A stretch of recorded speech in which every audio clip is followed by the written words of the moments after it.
Por volta do ano 30 depois de Cristo, às margens do Mar da Galileia, a vida seguia um ritmo conhecido por gerações. Antes do nascer do sol, barcos deixavam a praia. Redes eram lançadas sobre as águas. Pescadores trabalhavam lado a lado, repetindo o ofício aprendido com seus pais e avós. Entre eles estavam dois irmãos, João e Tiago, filhos de um pescador chamado Zebedeu. Segundo os evangelhos, a família possuía um pequeno negócio de pesca na região. Os relatos mencionam empregados trabalhando com Zebedeu, indicando que a atividade familiar ia além da subsistência e possuía certa organização. A rotina daqueles irmãos parecia definida. Passariam a vida no lago, sustentariam suas famílias e, como tantos outros judeus da Galileia, viveriam sob o domínio do Império Romano. Mas a história tomou outro rumo. Os evangelhos narram que, certo dia, enquanto consertavam as redes ao lado do pai, um homem aproximou-se deles. Era Jesus de Nazaré. Seu convite foi simples: sigam-me.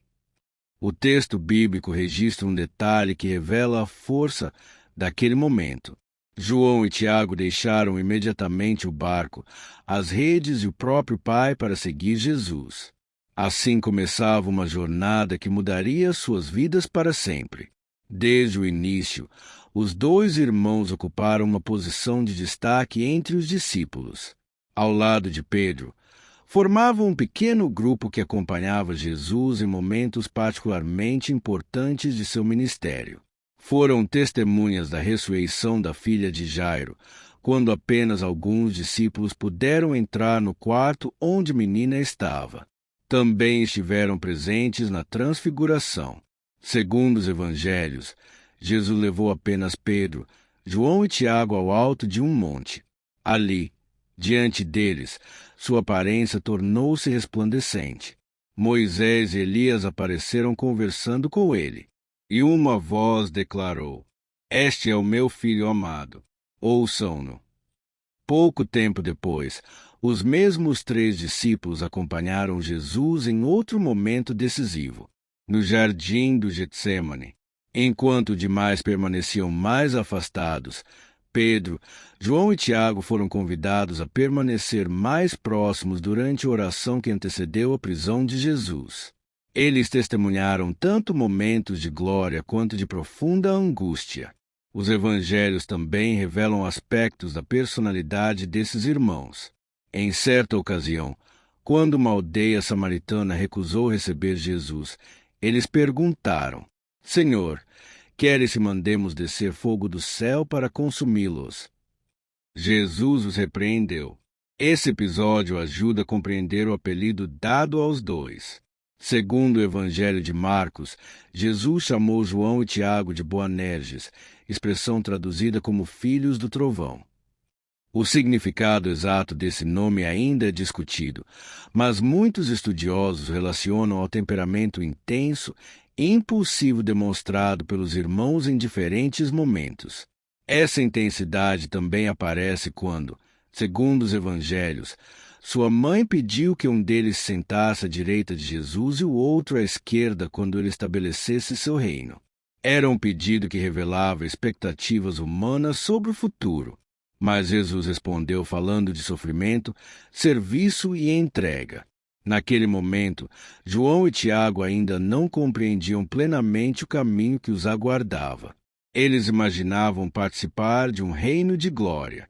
Não sabiam que esse caminho passaria pela perseguição, pela perda e pelo testemunho diante de reis e governadores.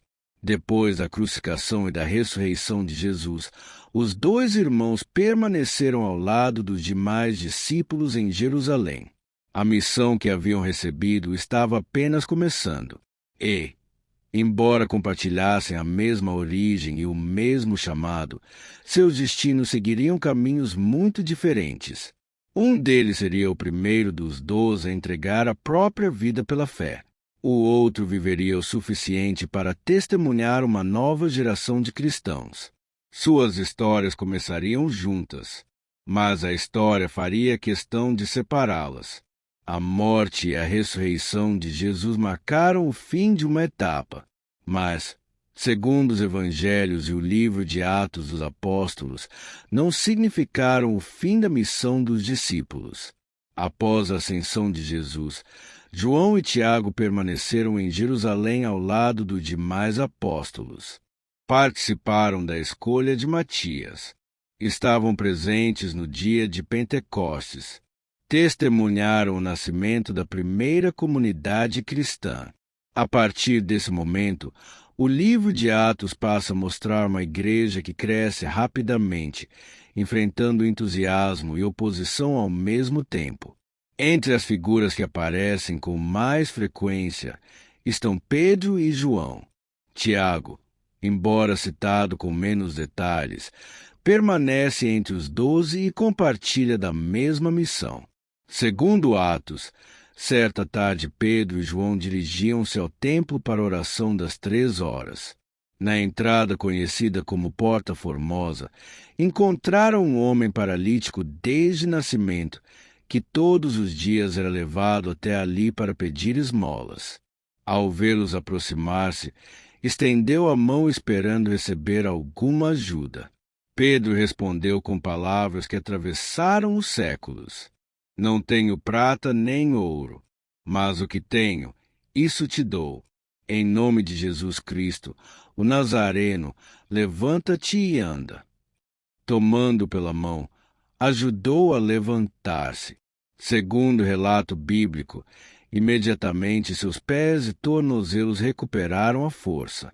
O homem começou a andar, depois a saltar, e entrou no templo glorificando a Deus. A cena provocou enorme comoção. Muitos reconheceram que aquele era o mesmo homem que durante anos havia permanecido sentado à entrada do templo. Uma multidão reuniu-se ao redor dos apóstolos. Pedro aproveitou a ocasião para anunciar novamente a ressurreição de Jesus. Enquanto falava, sacerdotes, membros da guarda do templo e representantes dos saduceus aproximaram-se. Segundo Atos, eles ficaram incomodados porque os apóstolos ensinavam ao povo e anunciavam a ressurreição dos mortos por meio de Jesus. Pedro e João foram presos.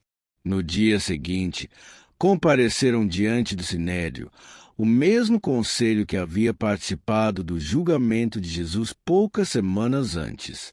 Ali estavam sumos sacerdotes, anciãos e escribas. A pergunta era direta: com que poder ou em nome de quem vocês fizeram isso? Pedro respondeu afirmando que o homem havia sido curado em nome de Jesus Cristo, aquele que fora crucificado, que, segundo os apóstolos, Deus havia ressuscitado. Também declarou: não há salvação em nenhum outro, porque debaixo do céu não existe outro nome dado entre os homens pelo qual importa que sejamos salvos. O texto registra um detalhe significativo. Os membros do Sinédrio perceberam que Pedro e João eram homens sem formação rabínica formal. Mesmo assim, admiravam-se da coragem com que falavam. Também reconheceram que eles haviam estado com Jesus.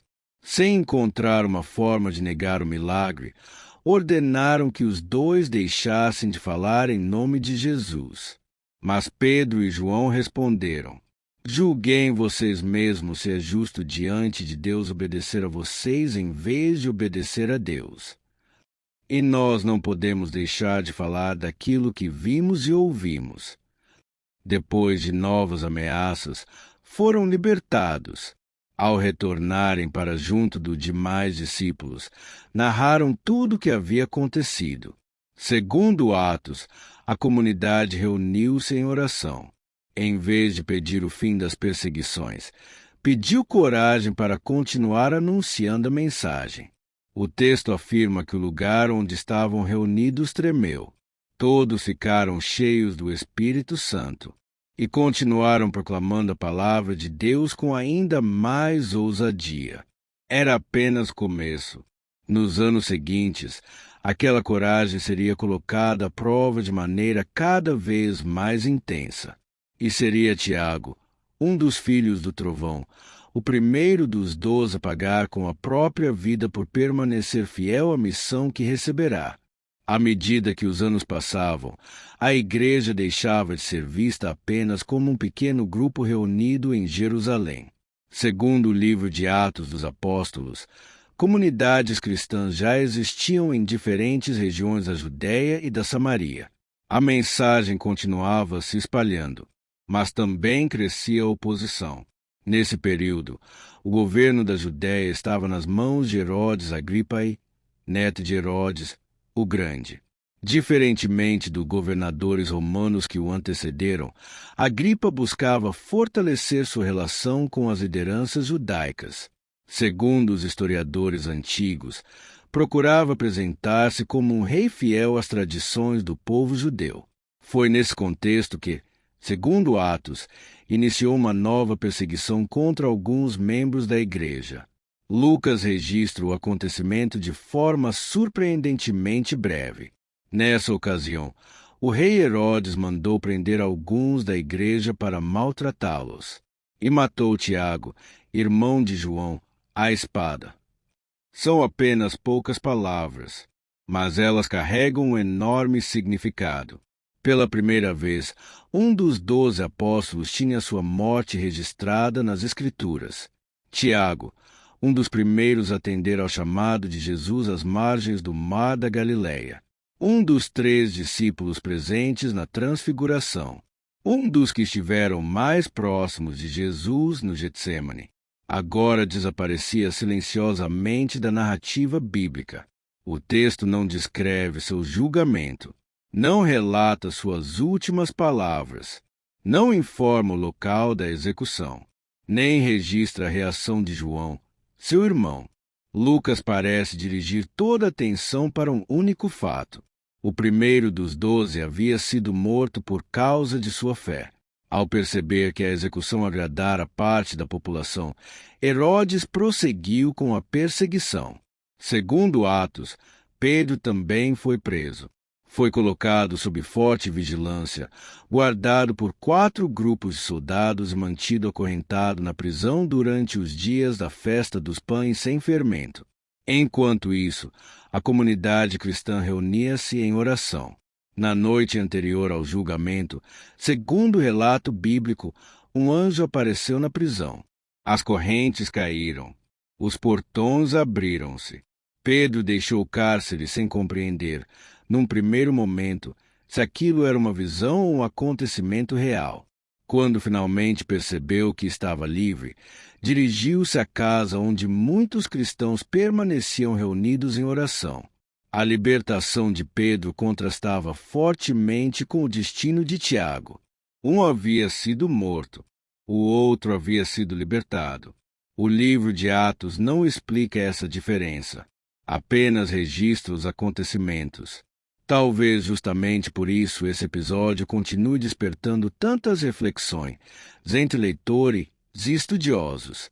A partir desse momento, Tiago deixa de aparecer na narrativa. Sua missão havia chegado ao fim.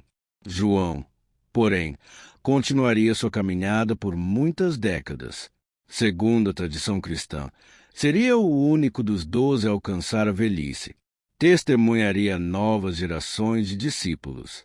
Veria Jerusalém mudar profundamente e viveria tempo suficiente para acompanhar uma igreja muito diferente daquela que nascerá no dia de Pentecostes.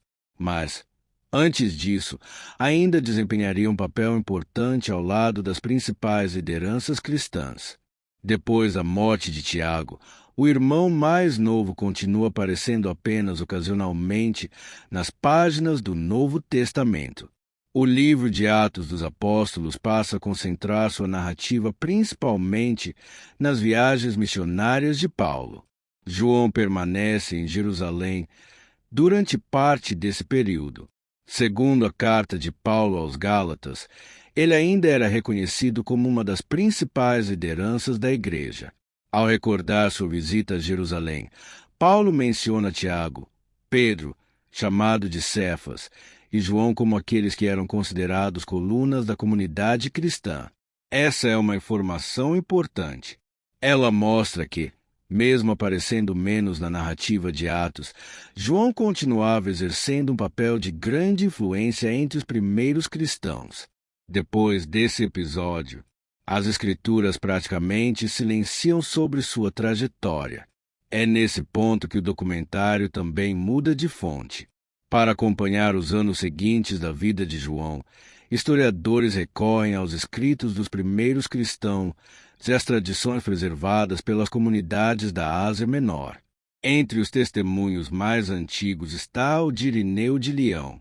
Irineu afirma ter recebido ensinamentos de Policarpo de Esmirna, que, segundo sua própria tradição, conheceu pessoalmente o apóstolo João quando ainda era jovem. Esse detalhe chama a atenção dos historiadores. Não se trata de um relato escrito séculos depois sem ligação com os acontecimentos.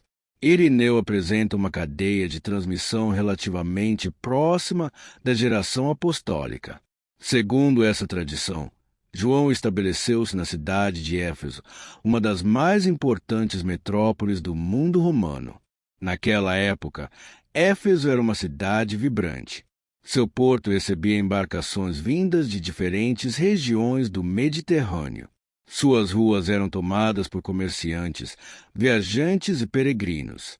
Ali também se erguia o grandioso Templo de Ártemis, considerado uma das 7 maravilhas do mundo antigo. Era um ambiente profundamente marcado pela diversidade cultural e religiosa.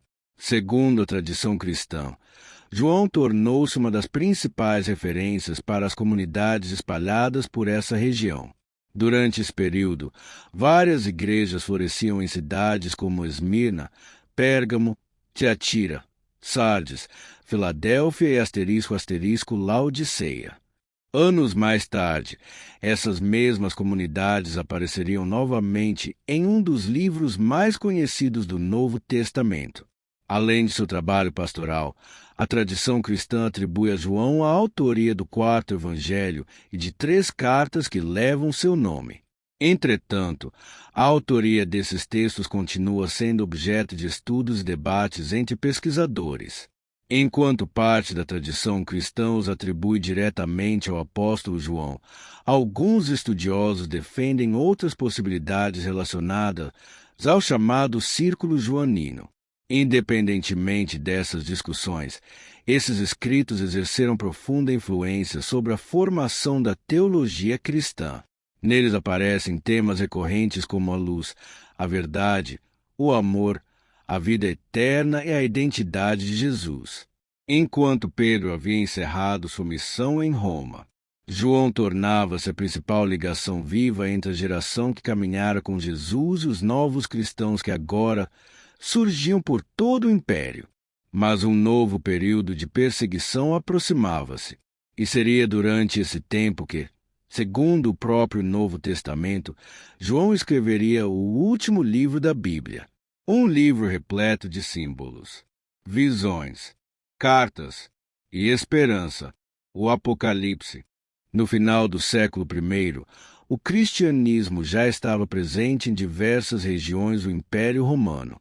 O número de comunidades crescia, mas também aumentavam os períodos de tensão entre os cristãos e as autoridades imperiais. Foi nesse contexto que João voltou a aparecer nas próprias páginas do Novo Testamento. Diferentemente do livro de Atos, agora é o próprio apóstolo quem fala. Logo nas primeiras linhas do Apocalipse, ele se apresenta dizendo: Eu, João, irmão e companheiro de vocês na tribulação, no reino e na perseverança em Jesus.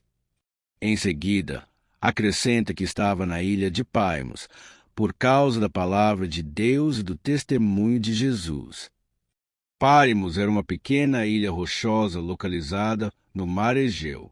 Durante o período romano, algumas ilhas eram utilizadas como locais de exílio para pessoas consideradas inconvenientes ao governo. Embora existam debates entre os historiadores sobre as circunstâncias exatas da permanência de João ali, a tradição cristã preservou a ideia de que ele foi enviado para Paimos durante um período de perseguição. O próprio texto do Apocalipse, porém, limita-se a informar que João estava naquela ilha por causa de seu testemunho. É ali que a narrativa muda completamente de tom. João descreve uma série de visões. Relata ouvir uma voz poderosa.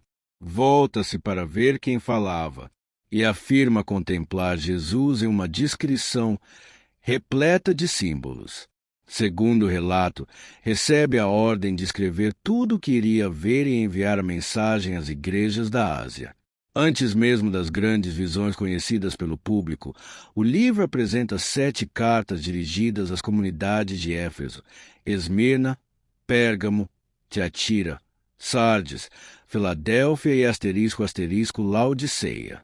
Essas cartas tratam de situações concretas vividas por aquelas comunidades. Elogiam sua perseverança, corrigem seus erros, chamam ao arrependimento e incentivam os cristãos a permanecerem firmes diante das dificuldades. Somente depois dessas mensagens o livro apresenta as famosas visões do trono celestial, dos selos, das trombetas, das taças, do dragão, da besta, da Nova Jerusalém e de tantos outros símbolos que atravessaram os séculos. Ao longo da história, diferentes tradições cristãs interpretaram essas passagens de maneiras distintas. Algumas entendem que descrevem principalmente acontecimentos do primeiro século. Outras veem nelas eventos futuros. Há ainda interpretações simbólicas e leituras que combinam diferentes perspectivas. Nosso objetivo aqui não é escolher entre essas interpretações, mas compreender o contexto em que o livro surgiu. Independentemente da forma como cada tradição o interpreta, há um ponto sobre o qual existe amplo consenso. O Apocalipse foi escrito para fortalecer comunidades cristãs que enfrentavam tempos de sofrimento, lembrando-lhes que Deus permanecia soberano sobre a história. Essa mensagem de esperança explica por que o livro foi preservado e transmitido ao longo dos séculos. Ele não era apenas um conjunto de visões misteriosas. Era também uma carta destinada a cristãos reais, vivendo dificuldades reais em cidades reais do Império Romano. Depois de concluir esse livro, João desaparece novamente da narrativa bíblica. As Escrituras não registram seus últimos dias. Mais uma vez, são os primeiros escritores cristãos que preservam as tradições sobre o encerramento de sua vida. E é com elas que nossa história chega ao fim. Depois das visões registradas no livro do Apocalipse, o Novo Testamento não volta a mencionar João. As Escrituras encerram sua participação nesse ponto. Para conhecer seus últimos anos, mais uma vez precisamos recorrer aos primeiros escritores cristãos. Entre eles, Irineu de Leão afirma que João viveu até o reinado do imperador Trajano, que governou Roma entre os anos 98 e 117 d.C. Essa informação sugere que João teria alcançado uma idade avançada para os padrões da época. Outros escritores cristãos antigos, como Jerônimo e Eusébio de Cesareia, preservaram tradições semelhantes. Segundo esses relatos, João retornou de Paimos para Éfeso, onde continuou orientando as comunidades cristãs da região. Uma das tradições mais conhecidas afirma que, já muito idoso, João tinha dificuldade para caminhar e falar por longos períodos. Conta-se que, ao ser levado às reuniões da igreja, repetia sempre uma mesma exortação: Filhinhos, amem uns aos outros. Quando lhe perguntavam por que dizia sempre as mesmas palavras, a tradição responde: porque este é o mandamento do Senhor. E, se isso for cumprido, basta. Esse episódio não aparece na Bíblia. Ele foi preservado por escritores cristãos posteriores e atravessou os séculos como parte da memória ligada ao apóstolo. Independentemente de sua historicidade, essa tradição chama atenção por refletir um tema presente em diversos escritos atribuídos a João. O amor aparece repetidamente como marca da vida cristã. Nas cartas joaninas, encontramos afirmações como: Amados, amemo-nos uns aos outros. E também, Deus é amor. São textos que exerceram profunda influência sobre o pensamento cristão ao longo da história. Segundo a tradição mais difundida, João foi o único dos 12 apóstolos a morrer de causas naturais, diferentemente de Pedro, de Paulo e de Tiago. Sua vida teria chegado ao fim em idade avançada, provavelmente em Éfeso. A Bíblia não descreve esse momento. Ela apenas encerra sua participação com o testemunho registrado no Apocalipse, mas seu legado permaneceu. João pertenceu ao pequeno grupo que caminhou ao lado de Jesus desde os primeiros dias na Galiléia. Esteve presente em alguns dos momentos mais marcantes narrados pelos evangelhos. Acompanhou o nascimento da igreja. Sobreviveu à geração dos primeiros apóstolos e, segundo a tradição cristã, tornou-se a última testemunha viva daquele grupo que ouvirá diretamente os ensinamentos de Jesus. Com sua morte, encerrava-se simbolicamente uma geração, a geração das testemunhas oculares. A partir dali, o cristianismo seguiria seu caminho conduzido por homens e mulheres que conheceram os apóstolos, mas já não conheceram Jesus pessoalmente. Uma nova etapa da história começava. Os discípulos haviam se tornado mestres. Os mestres tornaram-se memória. E essa memória continuou sendo preservada por comunidades espalhadas por todo o mundo romano. João e Tiago seguiram caminhos muito diferentes. Um entregou sua vida ainda nos primeiros anos da igreja. O outro viveu o suficiente para assistir ao crescimento dessa mesma igreja por várias décadas. Mas ambos permaneceram fiéis ao chamado que receberam às margens do Mar da Galileia. E, quase 2000 anos depois, suas histórias continuam sendo lembradas não apenas pelo modo como terminaram, mas pelo legado que deixaram. No próximo capítulo das Crônicas da Humanidade, acompanharemos 2 apóstolos cujas jornadas nos levarão muito além das fronteiras do Império Romano. Segundo antigas tradições, um deles teria seguido para as terras da Grécia. O outro teria atravessado desertos, montanhas e reinos até alcançar o Oriente. Essas são as histórias de André e Tomé, homens cujas trajetórias continuam despertando perguntas que atravessaram quase 20 séculos. E essa será a nossa próxima jornada.